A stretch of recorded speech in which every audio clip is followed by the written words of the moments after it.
Hey guys, when I was doing a little bit of research for my Mocha Mousse makeup look that I posted last week, I came across a lot of articles about 2025 beauty trends, 2025 makeup trends. So I thought I would share with you 10 trends that I came across that I thought we would probably see a lot more of in 2025 and share my thoughts on them. So the first one is light mascara.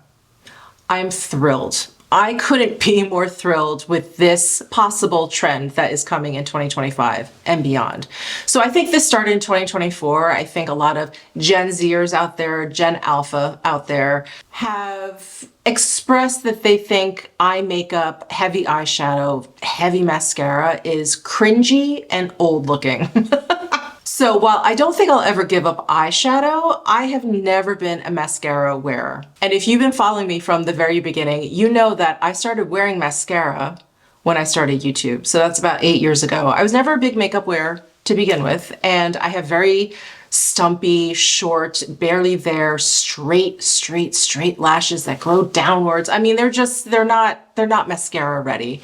And I know I could put false lashes on, and I know I could get lash extension, whatever, the lash extensions, whatever they're called. But I don't care enough to. And I've always liked the look of a light lash, light mascara look. I just personally think, no shade at all, I just personally think it looks very youthful. And whenever I put on like a heavy mascara, or when in the past when I have played around with like fake lashes or whatever, I just feel like they look so heavy.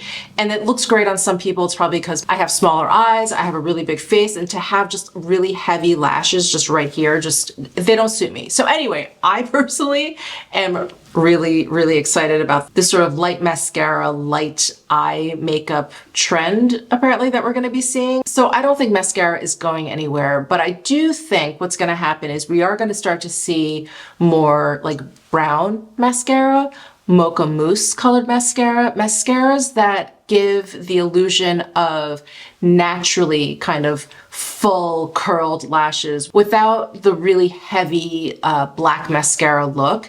And I just got this Lancome Lashy Doll. They just came out with this brown color. I really enjoy brown mascara, and I am more than happy to leave the house without any mascara on. I find it to be the hardest thing to wash off at the end of the day. So if I'm not wearing mascara, the makeup removing process is so much faster. So I really hope that this trend takes off. And I am very interested to see like what companies are going to do in terms of like interpreting this. Like brown mascaras, is that what we're going to see? Or are we going to see clear mascaras make a comeback? Do you guys remember clear mascaras where it was like, oh, just the kind of like wet mascara is going to give your lashes like a plump appearance? And I actually had like a mascara idea. So I was using the Addiction Tokyo. Do you guys remember the sparkle mascara? And I didn't like it because it just left like chunks of glitter in my eyelashes. So it just looked like eyeshadow fallout had fallen onto my lashes and I hadn't cleaned it away.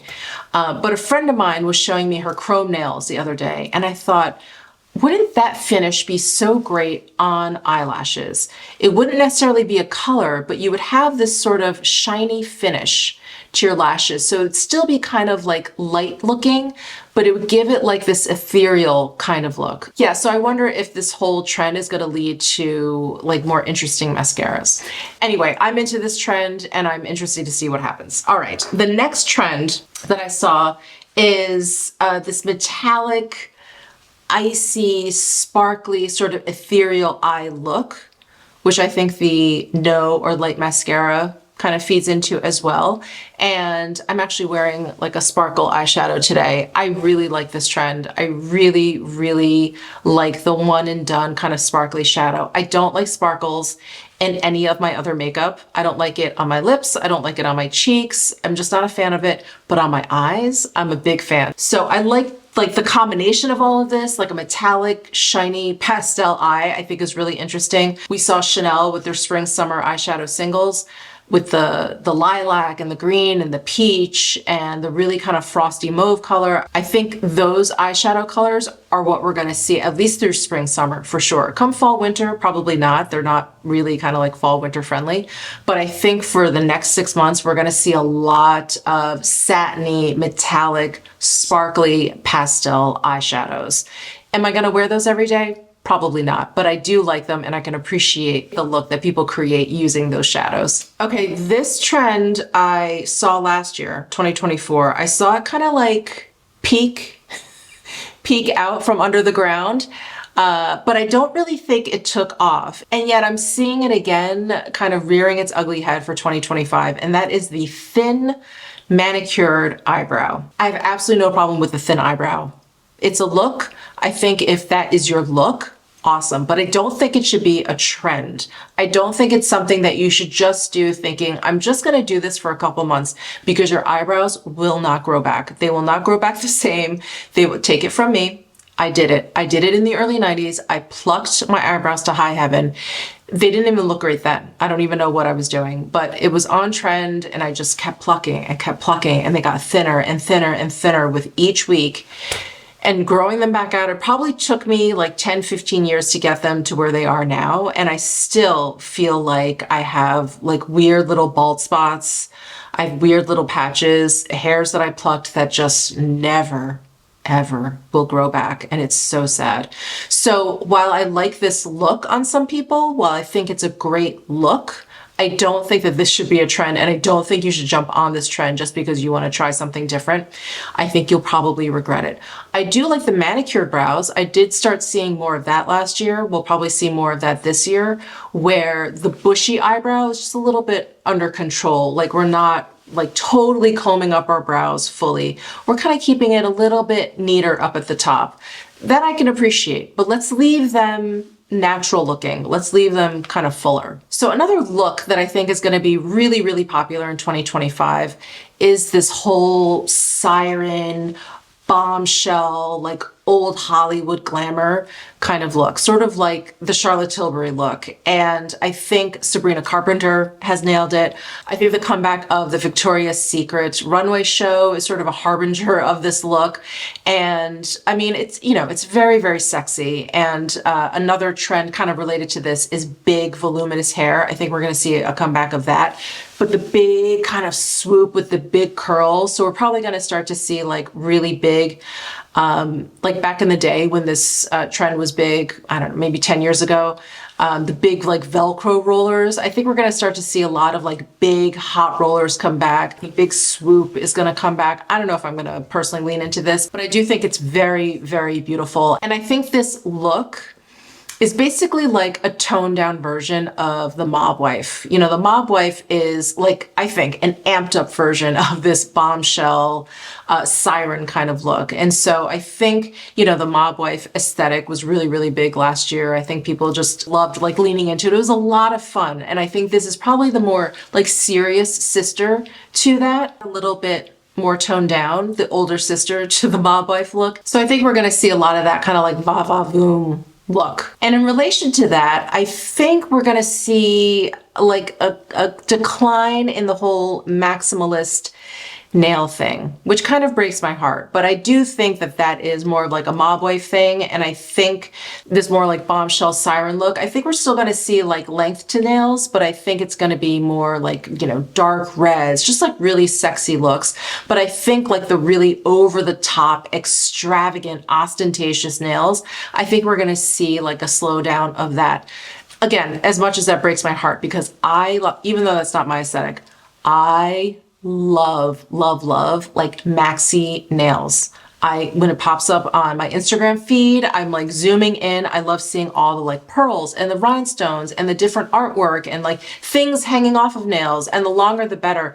When Marc Jacobs started doing nails, do you guys follow Marc Jacobs? He has like gigunda nails. Like they're so long, they're completely decorated, and he's constantly just like tapping his nails. Cassie Thorpe, you know, one of my favorite YouTubers here, she's got fantastic nails. Every time she changes them up, I check it out on Instagram. Anyway, I personally love the maxi nails, but I do think that trend is going to decline this year. All right, let's talk about Colors. So Mocha Mousse, we know, I think that Pantone color of the year, I think is really, really going to inform the beauty community a lot this coming year. I think people are really leaning into it. I love it. I love the Mocha Mousse, not because I just love that color itself, but because of all of the supporting colors that we can use, like burgundies and cherries and other cool toned colors. So I do think burgundies and cherries are going to be huge because those are cooler toned reds and they'll look great with those cooler toned browns. So I actually have the Revi Beauty Effortless Lips in Rose on my lips mixed with the Chanel Rouge Coco Balm in Charming Lilac. So I have these two shades kind of mixed on my lips. It's mainly this rose shade from Revi, and I really like it. You guys know I am a nude lipstick wearer. It's what I'm comfortable in. It's what I think suits me. It goes with pretty much anything. And then if I stray from that, I really like my bright orangey red colors, really warm toned reds. But I've been wearing those orangey reds for a long time now, and I want another non-nude in my life. And because I'm leaning more into very, very cool toned eyeshadow looks, blush colors, I really like this idea of cooler tone lips. I just think it works well with everything. And I do think it's really, really beautiful with the whole Mocha Mousse thing. So I think we're going to be seeing a lot of burgundies and cherry reds, not just on our lips, but probably also on our cheeks. And then the next trend that I saw kind of over and over again in these trend blog posts that I was reading, these articles that I was reading, is this kind of skin first, soft satin finish look. And I feel like I've been seeing this skin first approach to makeup for a long time. I think, you know, everyone can agree that you need a good base if you want your makeup look to be successful, no matter what makeup look you're doing. So I'm not sure if that is like a brand new trend for 2025, but if anything, it's a trend that's going to continue into 2025 for sure, especially the way Gen Alpha and Gen Z have really embraced skincare. I think skin first is absolutely going to be a continuing trend for 2025. But what I'm seeing a lot of is like a soft satin, almost like a really soft matte finish to makeup versus the dewy, glowy looks that we've had maybe the past few years. I am a dewy, glowy look lover. I have really, really dry skin. So anything like tap dancing on the border of like velvet is not for me. But I do like the possibilities of what this soft satin trend can lead to, like loose powders. You guys know I have been on the hunt for a talc-free loose powder that leaves my skin with a soft satin finish. I don't want my powder to leave my skin glowy. That's not what powder is for. I don't want it to be glowy from it, but I also don't want it to be overly matte or too velvety. I want like a really smooth, like satiny kind of finish. And today I'm actually trying the Hourglass Veil Translucent setting powder. This is talc free, and I tried this when they first came out with this version many, many years ago, maybe like 4 or 5 years ago, and I didn't really like it. I thought the finish was fine, but I thought the powder itself looked very heavy on my skin, no matter what I did, no matter how little I used. I felt like it just sort of sat on top of my skin, and I did just apply it today. I feel like I like it a little bit better these days. Who knows? Maybe my taste has changed. Maybe my skin has changed a little bit. I am liking it a little bit better. Now, the jury is still out. I'm still doing all of my research on talc-free powders, and definitely subscribe down below if you're interested in that video. It's probably going to come between 2 and 4 weeks from now because I still have a lot of powders that I want to try out, but I probably have gone through like 6 or 7 talc-free powders, and I am starting to like rank them mentally.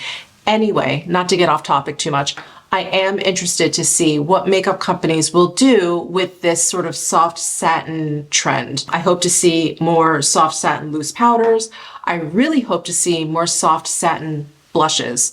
So I think we have seen a lot of blush this past year, but a lot of them were cream. And I don't think I love a cream blush, don't get me wrong, but I don't think it's for everyone. And I think we could be doing more. I love blush. What else could we be doing with it? How can we achieve this soft satin finish? And I think one of the blushes in my collection that does it the best is the Givenchy Prism Libre Loose Blush. Not the new loose powder, which I think is terrible, but the loose blush. And I think maybe we'll see an uptick in loose powder blushes. They may not be the most practical. You may not want to like travel with them, but I do love the effect of them. I do love the kind of cloud-like, like webbed kind of application that they give your cheeks. It's so, so pretty, and it's perfectly soft satin. So yeah, I'm really interested to see, you know, if the makeup world kind of leans into this particular trend. I am interested to see what products come out. And then in terms of skincare, I think we're going to start to see simplified skincare routines. I really do. Even though the kids, the Gen Zers and the Gen Alphas, they've really gotten into skincare, but I do think the days of the 14-step evening skincare routine, I think those days are over. I think during lockdown in 2020, we were all home. We had time. And I know this like very long 14-step I don't know why I keep saying 14-step skincare routine was probably popularized before, but I think it really took off during lockdown. We were really into self-care. We were home. We were doing a lot of skincare, a lot of makeup, all of that stuff. But I think it's just starting to dwindle. I just think it's impractical. We just don't have the time. I personally just don't have like the vanity space anymore. And my skincare routine is what, like 4 or 5? You guys have watched me do it. 4 or 5 steps. That's enough. That is plenty. So I'm happy to see this trend sort of popularizing this simplified skincare routine. That I'm definitely down with. Now, where all of our time and efforts may be going to is body care. So apparently body care products are going to get a little bit more, how should we put it? A little bit more detail oriented. I don't know. I think body care products, we're going to start to see them mimic face products. So we definitely started to see a lot more body serums. I think the very first body serum I used was from Mother, and I also have used one from Necessaire. Both lovely, but all of a sudden I wasn't just putting lotion on, I was putting on a serum and then a lotion. So I wonder if we're gonna start to see, I don't know, toner for your body, and then a lotion or an essence, and then a serum, and then a body cream. I both love and hate the idea of this trend taking off in 2025. I love it because I do think we need to pay more attention to the skin on our bodies. We pay so much attention to the skin on our face, but the skin on our bodies can show aging just like our face. So I do think we need to take a little bit more care of our body skin. At least I do. I mean, I just, you know, I moisturize and that's pretty much it. Occasionally I use the body serum, but I hate it because I don't want to add any more steps to anything I do. It already takes me long enough to get out of the bathroom in the morning, to get into bed at night, you know, all the things. I'm sure we're all exhausted by everything we have to do every day. So yeah, I both love and hate the idea of that particular trend. And last but not least, for fragrances, I think we're going to see a continuation of this vanilla obsession that we saw last year. So I think the search on Google for vanilla fragrances was the most popular. And I read that not only is vanilla going to remain popular in these gourmand fragrances, but we're going to start to see a lot more milky cafe drink influenced fragrances. So I don't know if we're going to see any of these perfume brands come out with like a boba milk tea fragrance line or something like that. I bet the kids would love that. They were describing this idea of this like milky cafe drink fragrance on the article I was reading. And I'll link to all the articles down below that I came across down below in my description box. But they were talking about how they thought it was like both sexy and delicious. I like the occasional gourmand fragrance, occasional, but it has to be really, really light. I don't want to smell like food. That's not my thing. I don't mind smelling sexy, but I don't want to smell delicious. So these gourmand fragrances apparently are going to dominate in 2025. Okay, I don't really have a strong opinion either way, but that is what I read, and it makes sense. If vanilla was so popular last year, I think the next logical step is to have like a boba milk tea fragrance. Why not? So anyway, let me know your thoughts on 2025 beauty trends down below in the comments section. Let me know if you've come across some. There were tons that I came across. This is sort of a distilled list of ones that I wanted to talk about. Give this video a thumbs up if you enjoyed it. Subscribe down below if you haven't already, and I'll see you in my next video.